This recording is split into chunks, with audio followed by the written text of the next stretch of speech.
আসসালামু আলাইকুম সবাইকে। আমি Afsana Mimi's lifestyle in new York page থেকে বলছি।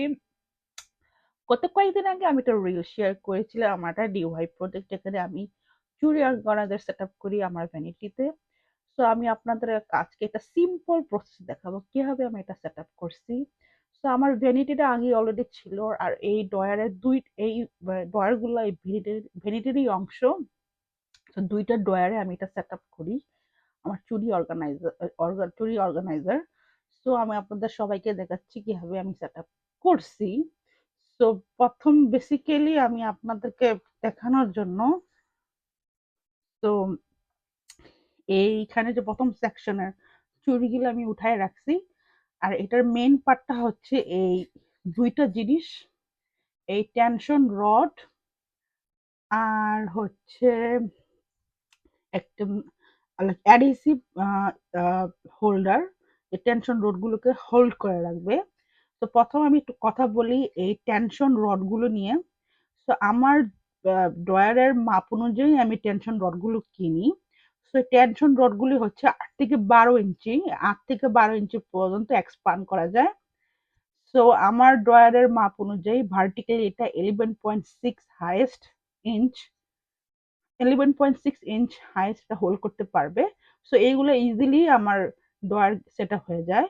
আর এভাবে মানে লম্বা লম্বি লাইক একটা একটা ভুল বলছি আসলে, হরিজন্টালি হইতেছে আমার 11.6 হোল্ড করে। তো এই জন্য আমি এটা আমার টেনশন রড গুলো 8 থেকে 12 ইঞ্চি আমি কিনি। আর ভার্টিক্যালি এটা সেটা 40 সেন্টিমিটার, 40 কি 50, 40 50 সেন্টিমিটার হবে।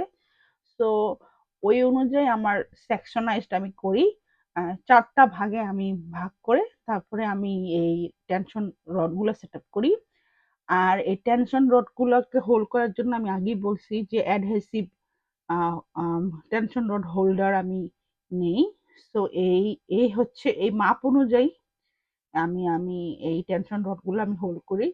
টেনশন রড গুলো আমি লাইক রড গুলা যে অ্যাডহেসিভ হোল্ডার আছে ওগুলো আমি সেট আপ করি। সো আমি একটু ফোকাস করে দেখাচ্ছি। এই হচ্ছে সেই অ্যাডহেসিভ টেনশন রড হোল্ডার।